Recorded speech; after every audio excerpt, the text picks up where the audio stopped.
Welcome to another United States history lecture. This time we're going to look at America as a world power. You might be guessing by the image in the background that we're looking at imperialism, and you'd be right.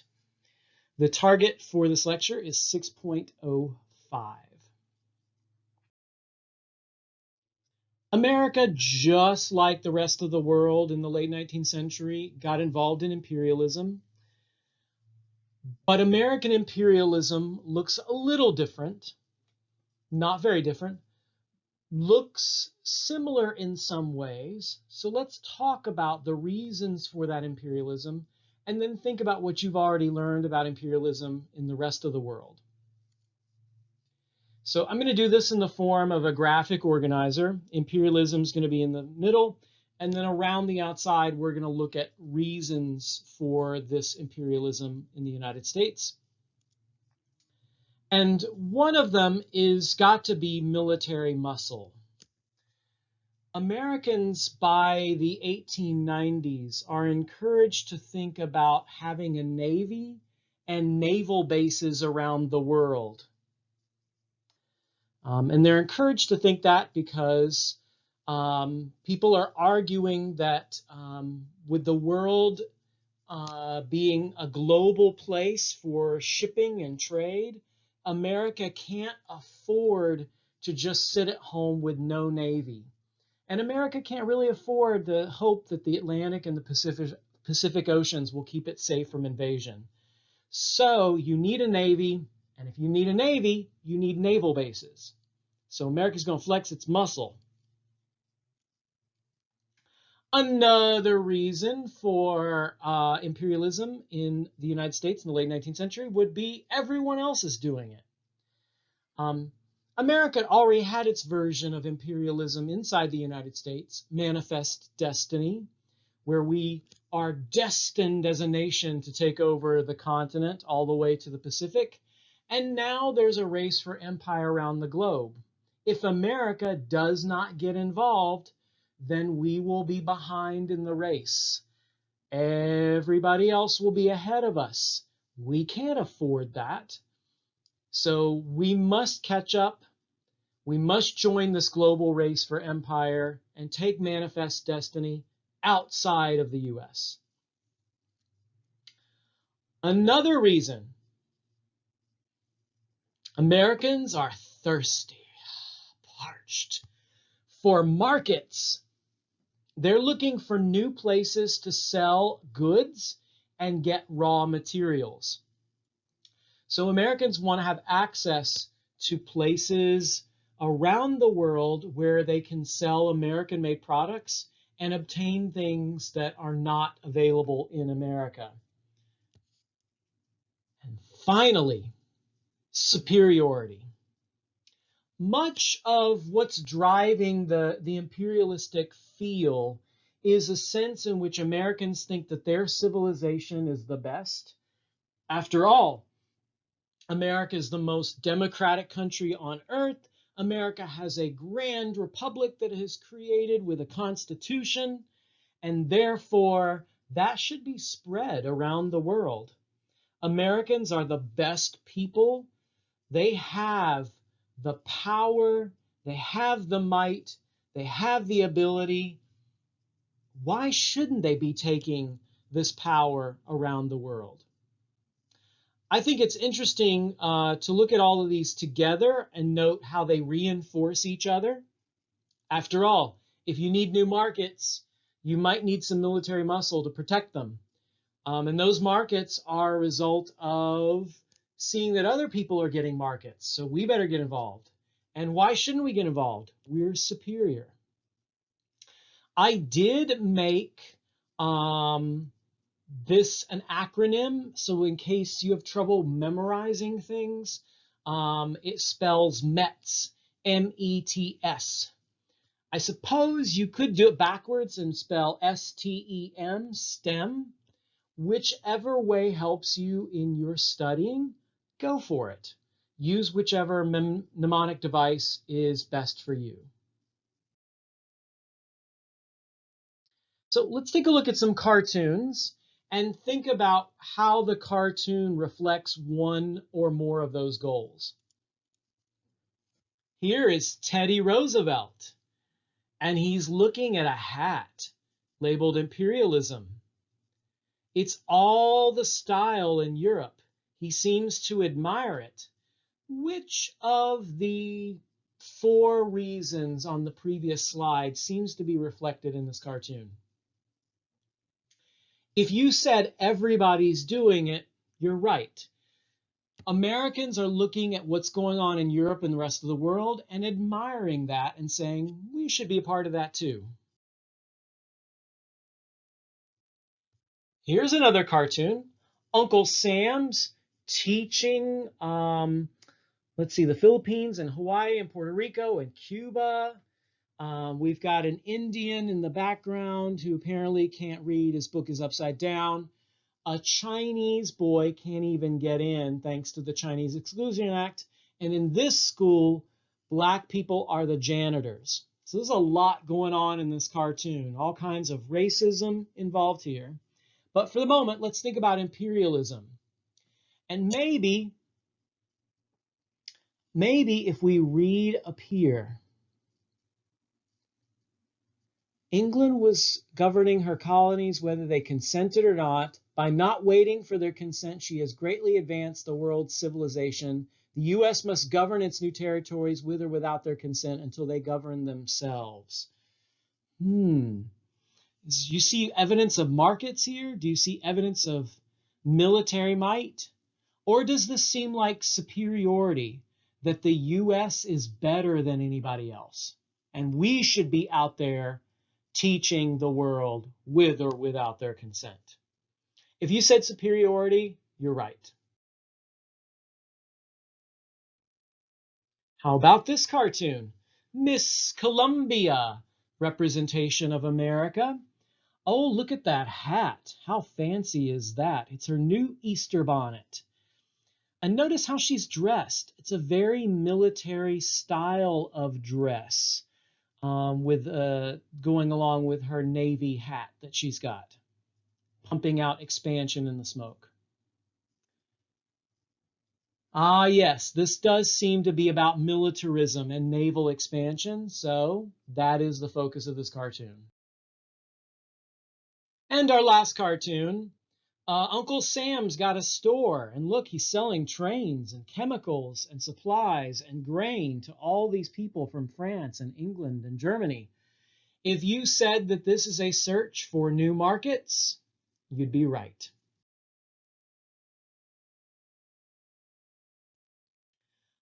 Briefly, I want to take a look at the territory the United States added to itself in the 19th century. I'm never going to ask you to memorize this for any tests, but just to take a look at the pattern that's involved here.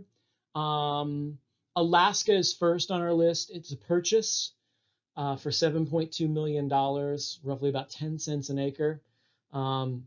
Turned out to be a really good deal because gold was discovered there in 1898.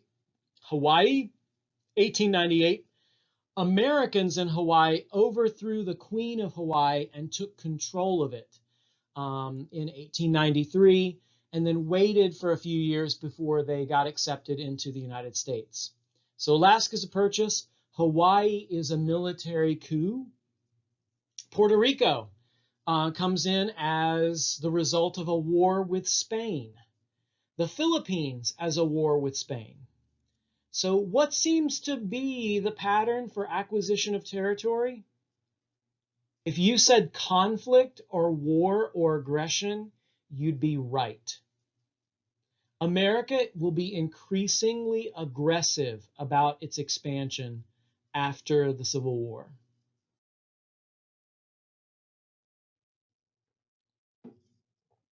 What about places the U.S. does not conquer, but we still have interests there and influence there?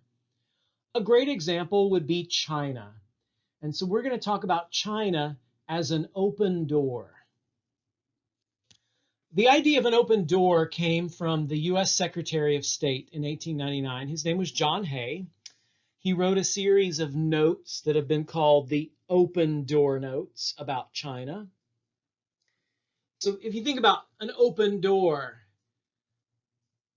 it's a space that you can walk into, anybody can walk on in, as opposed to a closed door. So what do you think he's getting at here with China? Might perhaps it be China as being open to America? You'd be right. Hay, in fact, insisted in the open door notes that China be open to all nations. No one nation should try to control or monopolize China, so that China could be available for everyone to trade. And Americans definitely traded in China. There were American missionaries in China. We were selling the Chinese cigarettes, more than 1 million a year. So definitely China is a market that Americans are interested in. Americans are so interested in China that in 1900, a rebellion breaks out, and the US actually sent troops there to protect American trading rights in China.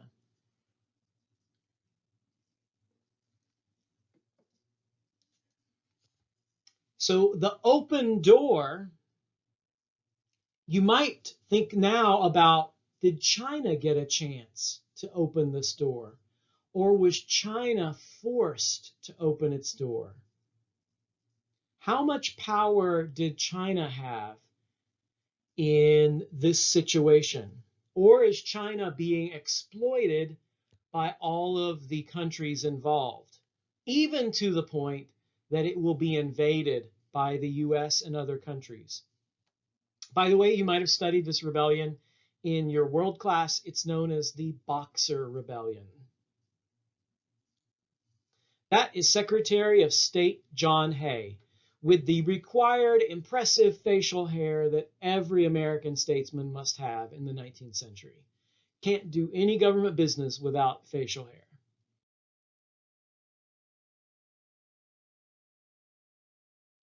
Here's a cartoon showing America with the keys to the open door to China.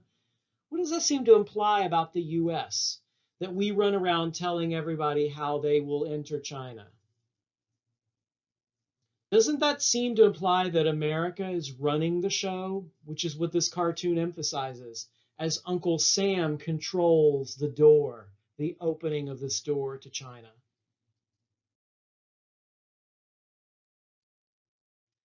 Americans have other interests in the world besides trade, and sometimes those interests are related to trade but require a little bit more aggression. A good example would be the Panama Canal. Panama has a long history with the United States and Britain as well. There were discussions of building a canal there for quite some time, but nothing really happens until 1903. The United States Navy helped to start a rebellion in Panama so that the rebellion could lead to the US having a good relationship with Panama, and then the US could build a canal there. So while the US Navy sat off the coast watching things unfold to make sure that things happened appropriately in the way the US wanted them to go, Panamanians created their own new government and then sort of promptly turned over access to the area for a canal to be built. This canal would link the Atlantic and the Pacific Oceans so that you wouldn't have to sail all the way around South America to get from one ocean to the other. So just think about that for a minute. We actually invoked a rebellion, supported a rebellion, used our Navy to encourage this, just so that we could get access to this property in order to build this canal. Finally, it opened in 1914. The cost was $380 million. and about 5,600 people died in the building of the canal, a lot from tropical diseases, as well as just the regular run-of-the-mill accidents that you expect in construction projects. It did revolutionize trade. To be able to cut across South America and not have to sail around it is a huge change for shipping in the world. And Roosevelt is portrayed in this cartoon as having the right to wear the Panama Canal crown because he's the one who sent the Navy down in 1903. When he told his cabinet of what he had done, one of his cabinet members actually accused him of essentially raping Panama to get his way. And Roosevelt didn't apologize. He said, while Congress debated, I took the canal. In other words, I got it done. So this cartoonist thinks Roosevelt's entitled to wear this crown for the greatest achievement in trade in modern times. Another cartoonist illustrated it slightly differently. Instead of a crown, Roosevelt now has a stick. And he's sitting on a naval boat. So what's the point? What's the point of this cartoon? Roosevelt is using military might in order to get what he wants in Panama. He's going to take his big stick and he's going to bash his way into getting this canal. So Roosevelt's using his big stick to get what he wants. This comes from a quote that Roosevelt said at one point. He told people to walk softly and carry a big stick. It was his version of an African proverb. And it meant to be like a hunter. Tread around, be careful, don't make a whole lot of noise, but definitely have an impressive weapon. Because an impressive weapon can get what you want, even if you don't have to beat people with it. Sometimes threatening to beat people with a big stick is just as effective as actually beating them.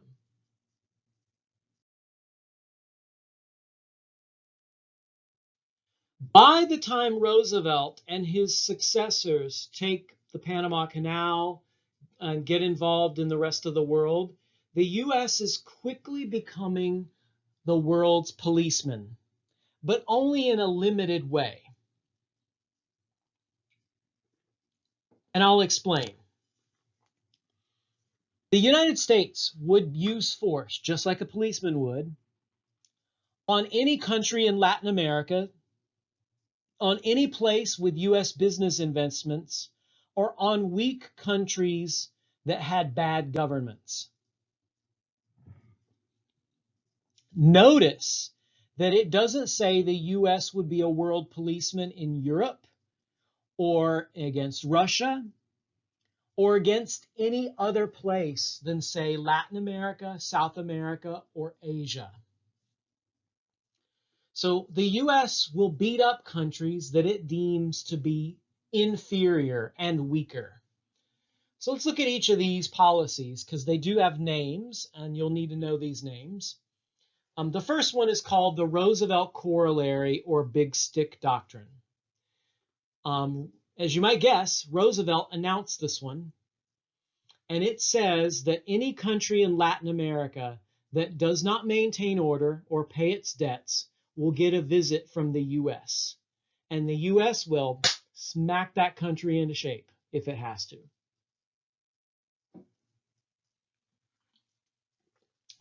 The second one is called dollar diplomacy, where the U.S.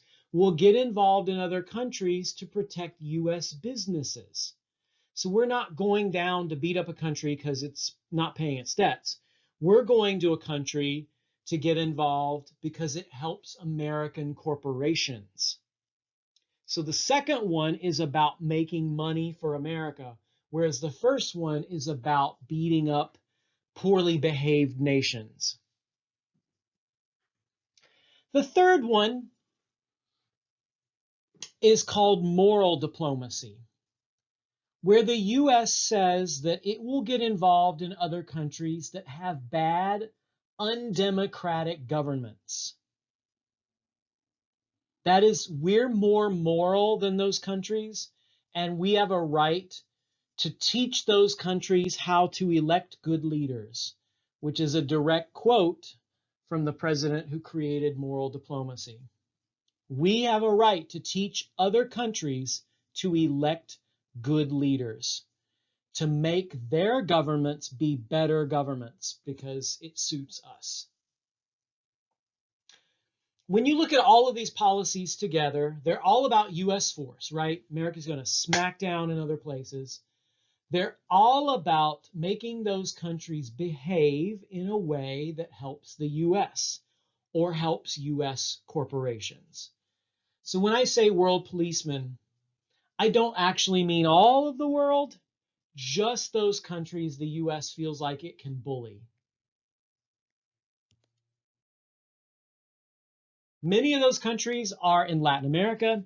You can see, for example, all of these places got occupied by the US military or won in a war.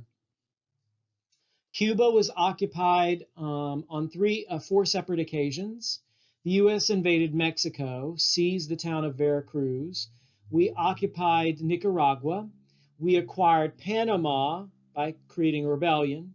We've occupied Haiti, the Dominican Republic, and many of these occupations lasted for many years, where these countries are under U.S. military control. Do you think that creates a lot of goodwill towards America? Or do you think many of these countries have a dislike of America, their northern bully?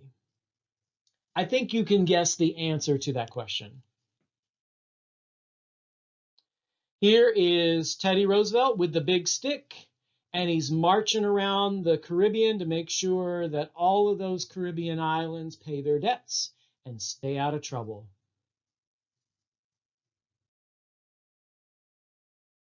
And finally, this is the World Policeman cartoon, where the U.S. is going to use its power, its big stick, to make sure that everybody behaves in a way that benefits America. And that is the end of our lecture on American imperialism.